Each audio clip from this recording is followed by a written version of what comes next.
Good evening, everyone. Thank you for the wait. Great night. Thanks to everybody. Thanks to MVP, Netflix, DAZN. Respect to Jake Paul as well. And questions available to Anthony Joshua for you guys.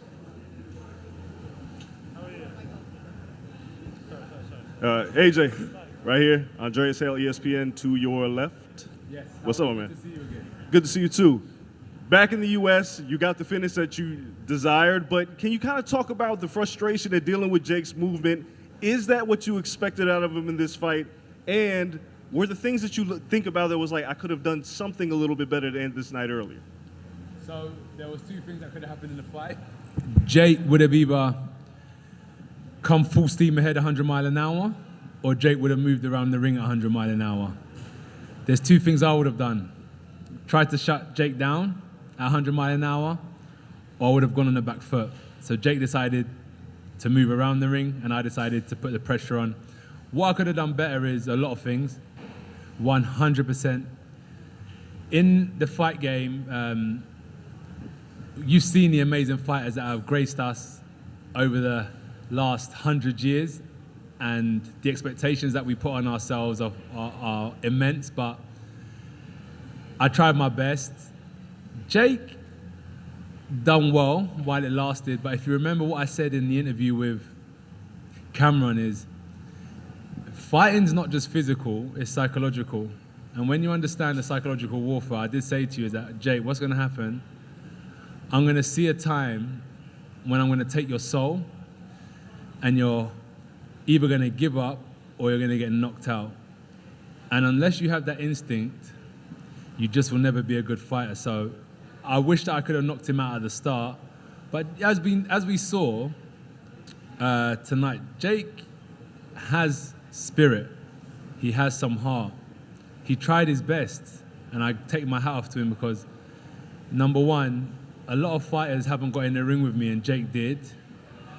And secondly, even when he got knocked down, he kept on trying to get up, and I take my hat off to him. So America, I think you have someone who could potentially, if he still has the heart for it, come back again, dust the dirt off his shoulder, and come again and maybe sell out this center sometime in 2026. Maybe against a Gervonta Davis, a Ryan Garcia, who knows? Eddie, I want to follow with you because when this fight was first announced, you had said something to the effect of this would end Jake Paul's career. After what you saw tonight, do you think that Jake should continue to box, or what do you think the future holds for him? Yeah, look, I really take my hat off. I mean, we have to see if it is a broken jaw. Those injuries are very difficult to come back from. But as AJ said, look, that last shot would have knocked out a lot of heavyweights. And I know he went down heavy, but you know he was conscious on the floor. And I thought his game plan, although obviously very negative early on, which it had to be, was smart at times. And there were times where he held his feet and let his hands go. You know, it was a very one-sided fight. It was always going to be a one-sided fight. But you can't give him anything but credit and respect. There's a lot of negative people out there. There's a lot of people who want to criticise people. They're not doing what Jake Paul's done. He just went in with Anthony Joshua and gave it his best shot. Took a lot of punishment and ended the fight eventually on his feet after the stoppage. So, you know, I think he'll have to see physically how that jaw, I don't know the severity of it. It's a very difficult injury to come back from. But he showed he's got ability, and that's what we said. You know, he's dedicated to the game. He has got ability. He done well. Last one, AJ. Before this fight, we talked, and you said, I'm not thinking about 2026 until after this fight. Now, what is the plan? Because there was talk about Turki Al-Sheikh saying that you would take an interim fight before you would fight Tyson Fury. Can you guys kind of illuminate what the plan is entering next year? So, the best promoter in the world has been speaking with Turki, His Excellency, Riyadh Season, and now he's going to relay those messages and speak to my training team, the Right to Fight team. They're going to have conversations. They're going to speak to my manager, and everyone's going to kind of see where I'm at. My training team know my body really well. They know what I've been through over the X amount of weeks I've been with them.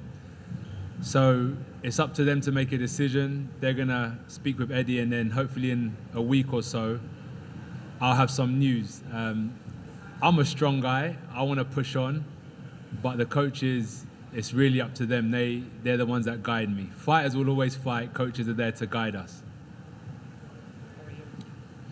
AJ's Kevin Garcia, aka the Puerto Rican Kid KG, and I just wanted to get your assessment. You know, you've now been in the ring with Jake Paul and Francis Ngannou. What do you think about them comparatively when you assess what they were like up against you? Both good. Both have heart. It takes a lot. That ring walk.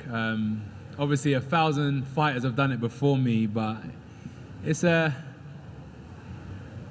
Imagine sleeping the night before a big fight, and then you wake up in the morning and you're waiting for that moment when it's time to leave. You get to the change room, you make that walk. I take my hat off to Francis Ngannou because he's ultimately an MMA fighter, and he crossed over into boxing twice.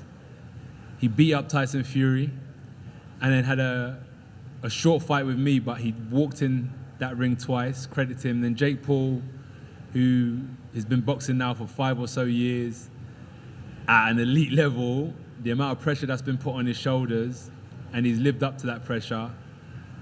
I'm not going to say that they're world class, because in our modern day era, there's maybe 4, 5, 6, 7 Anthony Joshuas that can punch, that can avoid punches, that know what they're doing in the ring. So Jake will struggle at top level, but he has a place in boxing if he wants to stay, in my opinion. So credit to him and his team for getting him this far.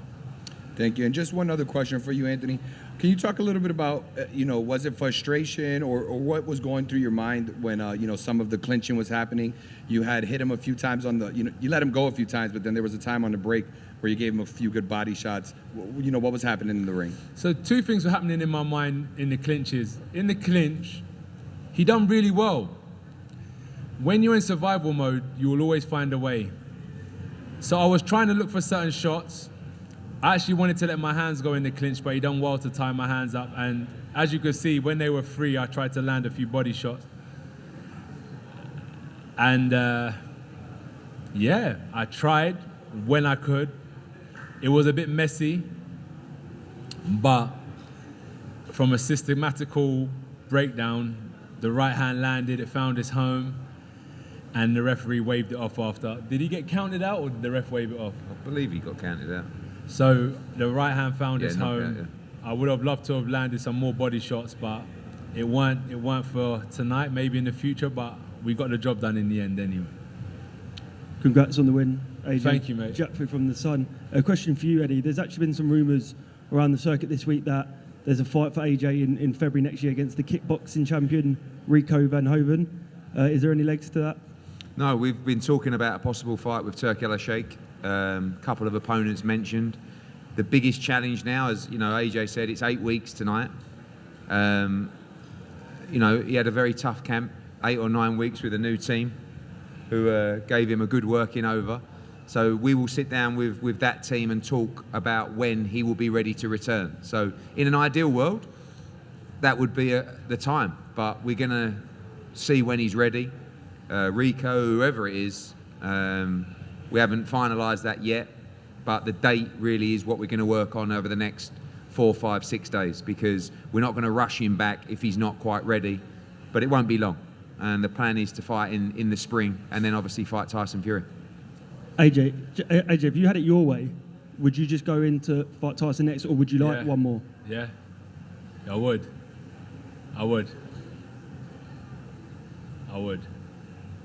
We can do that, by the way, straight away.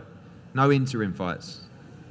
If Tyson's ready and AJ's ready, we don't have to fight in February or March. I think he's saying he needs to fight. I'll give the Dusser 8 weeks. Give him 24 hours to sign a contract. Let's see if he's a man. AJ, right here. Greedy belly.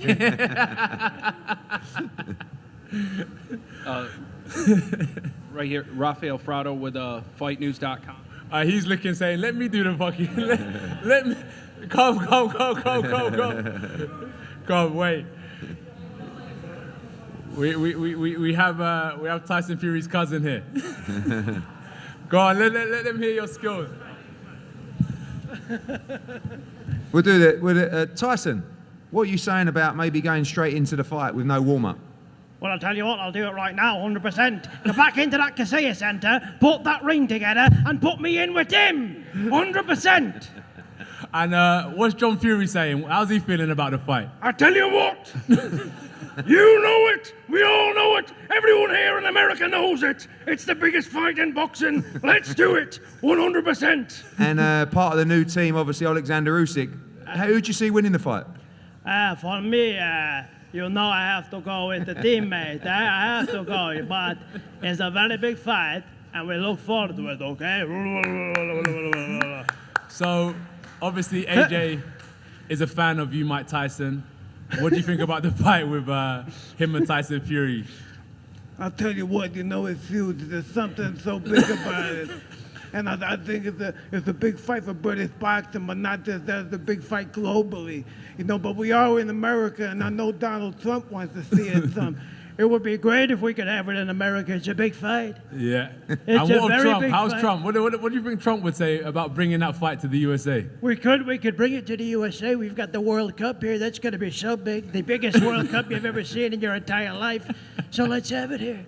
We've got big stadiums. And Mike, I saw earlier when you just spoke, you also turned into Robert De Niro halfway through. I did. I enjoyed that. I meant Al tonight. Pacino. Oh, we're in Miami. It's Scarface. I got to tell you, I mean, with Jake Paul, you said, say hello to my little friend. That's how you did it. It is Christmas season, by the way. Joe Pesci likes Home Alone. I wanted to ask you as well, Eubank Sr., about what you thought, how I carried myself with the Warriors Code. Yes.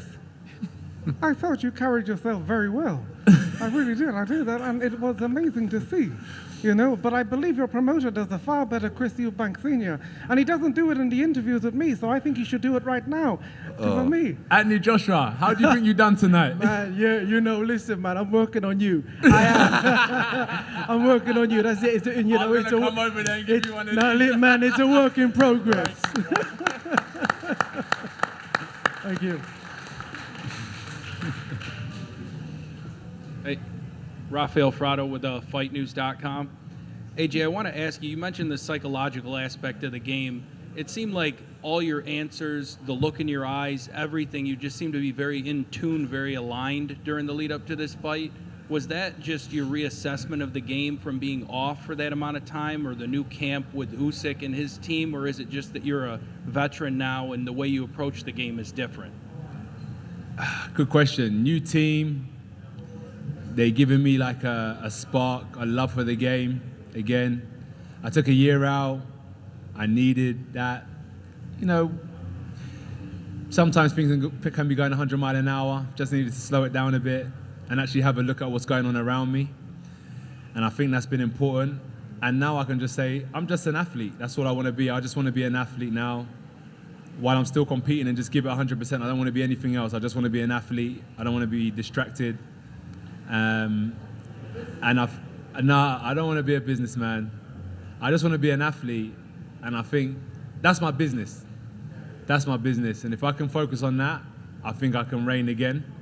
I've still got a lot of passion for the game, and yeah, that's what's happened over the last year. Focusing more, taking away a lot of distractions, and the team I'm with are pushing me, and I think,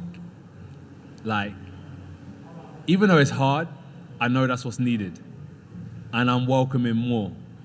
I'm welcoming more challenges in the gym. I say it now, but it's what I need if I'm going to be successful in boxing. Well, you can see it shining through, and it showed leading up to Sorry? this fight. You can see it shining through, and it showed leading up to this fight. You can see it? Yeah, I For real? definitely felt Okay. that way. That's positive then, and long may it continue. Hi AJ, Good to Sarah see you. from The Athletic. Congrats on the win. Thank you. Obviously you said you had 15 months out, a time when I'm guessing you had lots of questions in your own mind. Did tonight answer any of those questions? Well, I wanted to fight, so the question is, I was asking myself, do I actually want to fight? The only way I'm going to find out is if I get in the ring and have a feel for it. So getting in the ring today, I definitely want to fight, but I definitely want to get better as well. So I'm hungry for more. I'm hungry to get back on that gravy chain and just continue everything that I kind of left behind in 2025. I had a tough defeat in my last fight, and I just want to. 2024, I had a tough defeat in 2024, and I just want to pick up and move forward again. So yeah, I'm glad that I got back in the ring and I figured out that this is where I want to be. It was a real test for me to figure out if I still want to continue or not, and this was a good eye opener to say this is where I want to be. I want to get back in the ring and go again. Thanks. Thank you. Anthony, I'm Travis with Weighing In with Travis Hartman. I don't know if you remember me, but at the very you said kickoff, to Jake about his record. I did. He fought better fighters than this person and that, right? Yep. And he Who were fought they? you in his 14th. But do you remember what I asked you? So you asked me, I can't remember. So I'd fought Terrence Crawford in the pros and went the distance with Terrence Crawford. You fought who? Terrence Crawford in the pros Yeah. and went the distance with him. Lost the decision on points. But I asked you if you went the distance with Jake Paul, would that be a loss? Okay. And you said yes, I had to knock him out. Yeah. So tonight, did it go how you thought it would go? And is it a success for you? I know you won. We all seen that, right? Is it a success for you tonight? And I have a follow-up. No. I needed to do better. I needed to do better. Yeah. No, it's a win, but it's not a success. I think my coach expects more from me, and I expect more from myself. But what can we do? We can't reverse the clocks. I have to move forward. I have to put that in the past now. After today, you may see a bit of social media trying to lap up all of the algorithm attention. But for me, it's in the past. I can't live off of that win. I've got a lot of improvement that I need to do. So yeah, I'm not happy. So I saw you when you were walking out. I got Yeah. to see you. You're right below me. You were standing there for a little bit. And I was just wondering, did this fight feel like a real fight? Like a fight when you go into a heavyweight championship of the world? Did it feel like that? Because to me, it just looked a little different. Because was it hard for you to really get up for Yeah. that, knowing that Yeah. that's not There was a lot riding Dillian on White, it. Nah. Joseph Parker? There was all a lot those riding guys. on this fight. Yeah. There was a lot riding on this fight, a lot of pressure, a lot of expectations, so I had to perform. A lot of people doubt me. I saw Maurizio Suleiman put a picture up of Jake. He don't put a picture up of me. A lot of people don't respect me, so there's a lot of pressure. And I had boxing on my back today. And that was what it was, really. I took Jake as serious as I needed to, but most importantly, I take myself as serious as I need to. I respect myself, I respect boxing, and I know what it takes to get in the ring. You have to be prepared. And one slip-up could cost you in that ring. One slip-up could cost you in that ring. As I said, credit to Jake, I'll stand on that. I'm not gonna sit up here. If he would have beaten me, he would bash me. You know that, right? Imagine him up here now. They would have torn me and Eddie apart. But I'm not going to do that to Jake. I'm going to give him the credit. But if he wants to stay at the top level at heavyweight, he needs to work harder because it's very difficult. It's a very difficult division to reign in. Thank you for what you did for boxing tonight. Thank you, bro. Two more, guys. You all right, Michelle? Hi, hey, how are you? Good, you? Michelle Joy Phelps with Box Nation. Anthony, I could be wrong here, but I'd like to have you address this because there was a lot of speculation that in the last year and a half, that maybe you had fallen out of love with boxing because we weren't quite sure if we were going to see you back in the ring. I understand why you would take a fight like this because I think for you, it was probably a bit fun, right? Despite the pressure. But was it true? Did you fall out of love with boxing? And if so, how did you find it again? I was trying to fall back in love with boxing. I realized, like, if you're a family man, I realized that I was working away from home. I was spending time with my friends. And, you know, my wife wasn't happy. So I had to kind of look at the decisions I was making. And I had to come back home to boxing. And I had to sacrifice. I had to take a look at my life, make necessary changes to put my love back to the sport. This sport is unforgiving. If you don't give it 100% attention, those belts will be torn away from you and be put on someone else's waist who gives it the love and attention that boxing needs. And I wasn't giving it enough love and attention. So it wasn't that I stepped away because I didn't want to fight. It's I stepped away because I knew if I'm gonna be in boxing, I need to be 100%, and that's what it was. And it took me. I gave myself a year. I said I'm gonna give myself a year. And on September 21st, 2025, the year was done. We normally do 12-week training camp. September 21st, October 21st, November 21st, December 19th. 3 months of training, and we get straight back in the ring. So for me, it was a perfect plan, and I don't want to start like losing my focus now and go and start like socializing and let's get lit. You're popping right now, you know what I'm saying? Your boy's got to try and stay focused. It's difficult. Staying focused takes effort, and I do need to though, because as I said, boxing, if you don't give it the love it needs, it will get up and leave and go and spend the night. Your belts will spend the night with someone else. So I need to focus, man. And I took the time out because I just wanted to regain the focus I need if I'm going to fight. And joining Alexander Usyk, his team, it came a bit of a shock to the boxing world. How did that come about, and how did you feel that you guys meshed? So I spoke to Sergey, who works with Usyk, and he invited me down to their training camp. Ultimately, just to do some rounds. There was nothing more to it, but our schedules didn't align at the time. And I spoke to them. I then spoke to Tom Hall, who's a good friend of mine, and he said, "Look, let's try and find some time in your schedule. Put boxing first, and go out there. They're a very good team. You want to win, they're winners. If you want to win, surround yourself with winners." Spoke to Eddie, spoke to family, everyone said it's a good idea. I was initially going to go out there for 2 weeks. That turned into 3 months. That turned into a fight, and long may it continue. It's been a really good experience, a really good eye-opener. And I think I can definitely do more. I done well at becoming 2-time heavyweight champion of the world. But I think if I would have known what it takes, I think I would have been undisputed. To the young fighters coming up, you have to work harder. If you really want to win and you really want to get to the top of boxing like Usyk has, you have to work harder. And that's what I've learned with these guys is hard work doesn't lie. Hard work will give you the results you need. And, you know, tonight wasn't perfect, but the result was a win.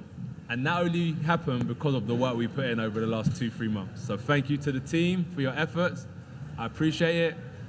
Thank you to MVP. Thank you to Matchroom.